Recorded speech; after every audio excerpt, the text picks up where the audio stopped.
My name is Andy McDougall. I'm the, I guess they call it managing director of Wachiay Studio up here in Courtenay.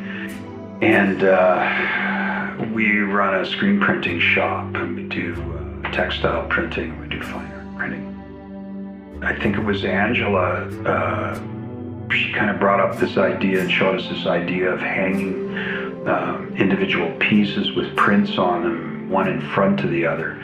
And that evolved into, what if we started printing on transparent materials? And then further to that, well, now we got a 12-foot high thing. How do we take a print and maybe pull a print apart, to show how prints are made, possibly?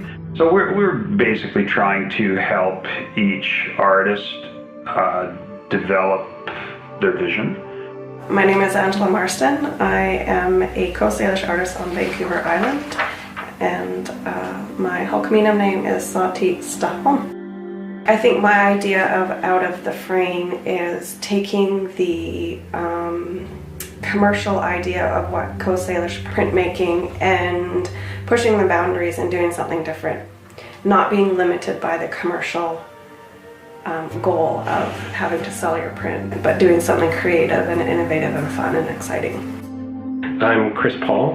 I'm from the Sartlip Reserve in Brentwood Bay, Saniston area. Being asked to be a part of it, for me it's really exciting, because you end up in a little bubble as an artist, and then every now and then that bubble bursts and people say they want to come in and do something with you, and for me that's really exciting, having a chance to collaborate with other artists. My name is Andy Everson. I come from the Comox First Nation. I got involved with this project when approached by Andrea Walsh from University of Victoria, and I heard about it through the grapevine here at the Wachiay Friendship Center. Been involved with the creation of Wachiay Studios right from the get-go, working on courses with Andy McDougall. So loop on things that happen on the screen printing side of Wachiay Studio. I'm Les Lai. My colonized Catholic Canadian name is Leslie Robert Sam. I'm mostly Cowichan from Duncan. Yeah, out of the frame, to me, initially when I began to talk with Andrea Walsh, was that we were talking about how serigraph printing or giclée printing, or just various forms of printing on the Northwest Coast, are sort of frowned upon as being beneath carving and jewelry, that it's not really on that level because it's not original works. And in my work, one of the things that I wanted to do, that I've approached my work from the perspective, was that I never really wanted my work to sell out, to be tailored towards a specific, like, I'll do this, and lots of people will buy this, and they'll make me lots of money. My name's Maynard Johnny Jr. I live in Chemainus. My father's from Penalakat tribe, and my mother's from Cape Mudge on Quadra Island. So I have two different backgrounds of culture that I can follow, but I chose Coast Salish to create my name as an artist. The Out of Frame exhibit is sort of a rebirth or a new beginning in my art career. It's sort of come at a point in my life as an artist where I've really gotten used to doing a certain thing a certain way. So the way I design, the way I create different images has sort of been the same way for the last little while. Before this exhibit came about, I was starting to really feel not bored or tired, but more so wanting to think a little more outside the box. The challenge has been that I haven't been as hands-on. Like when I create my own works, I'm so used to saying, okay, well, I'll do a small crude sketch of my work, which gives me complete control of that little crude sketch, and then I'll do a larger scale, full scale drafting of the design on a watercolor paper or a canvas.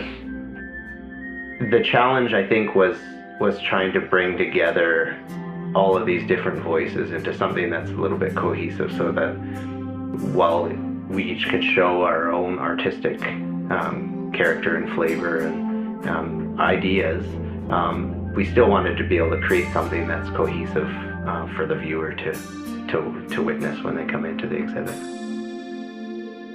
Well, for me, it's always exciting when I work in silkscreen because I work in everything, glass, metal, all sorts of different mediums. It helps me, propels me forward to keep silkscreening alive. I don't know. I think it was just sort of a natural progression from one style of art to another.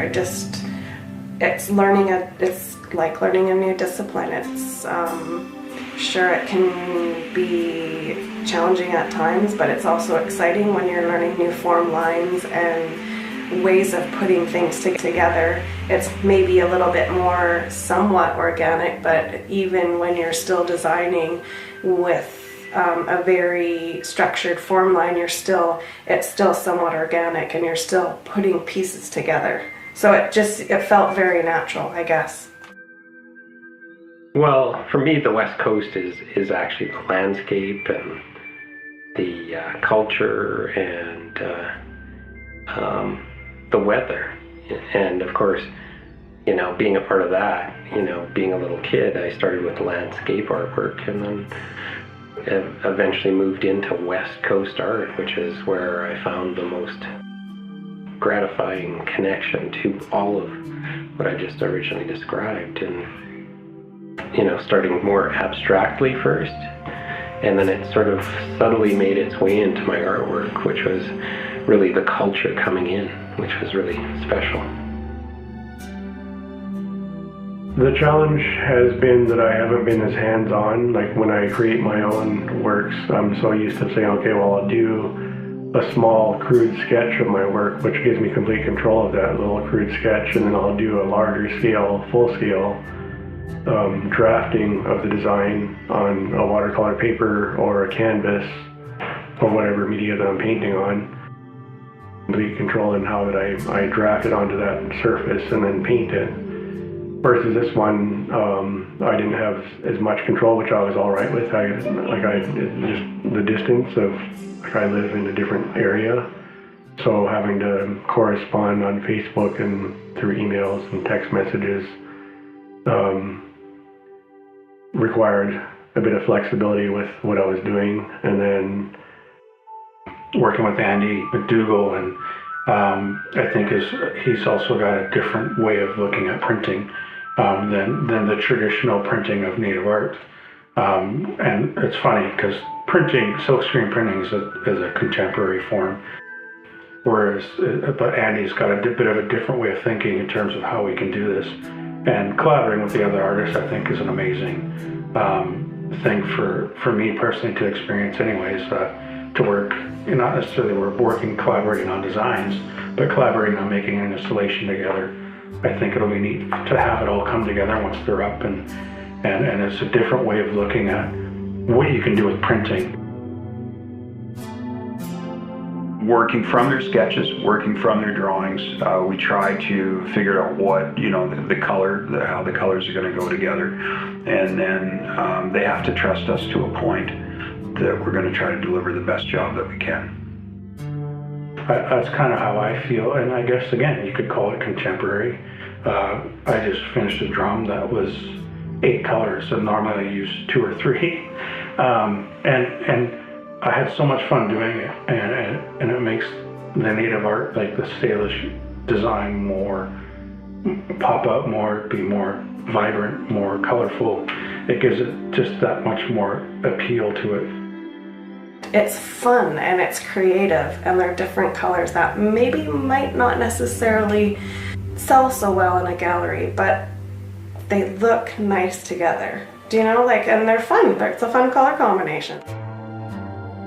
You can conceptualize things, but when the ink hits the paper, or the mylar in this case, things change a little bit. And so we had ideas about how this would work, and then depending on the imagery that we got, the size of it, all that, things had to be changed around.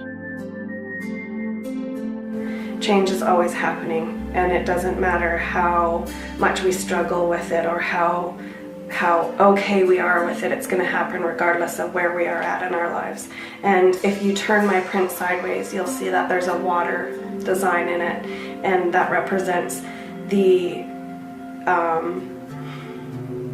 goal of being fluid as opposed to struggling and being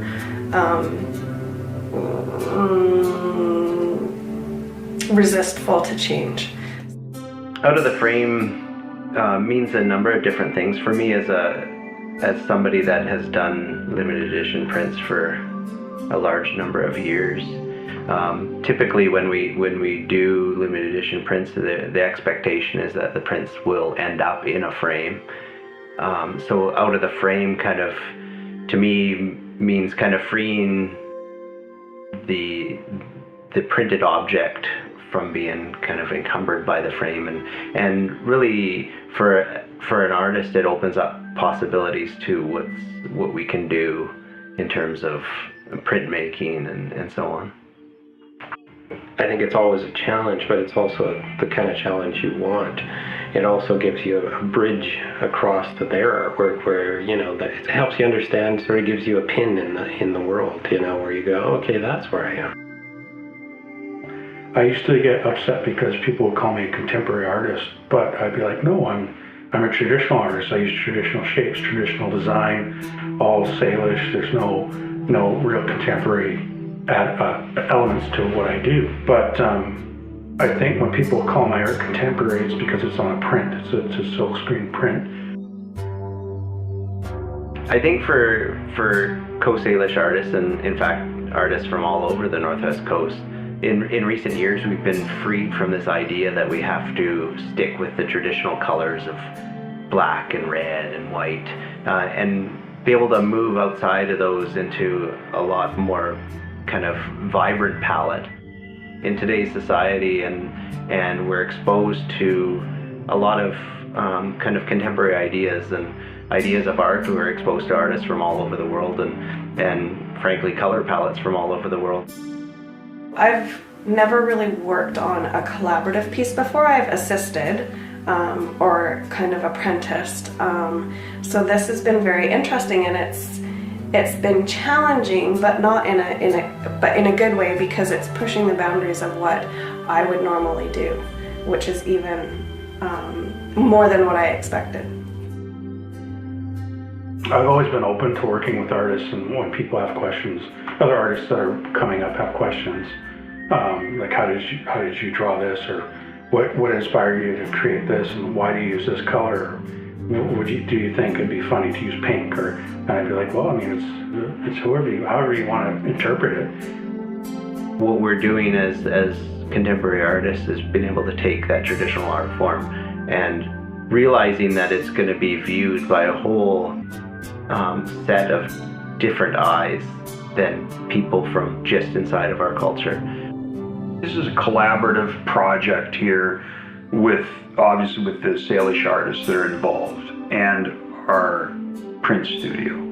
But there's some individual people that I'd like to name and thank them very much. Andrea Walsh, professor at UVic, really has made this whole thing go, and her assistants Justine and India have been super helpful with us all the way through. Obviously, as the people at the Legacy Gallery, they've done a great job putting this whole show together, and just kudos to them.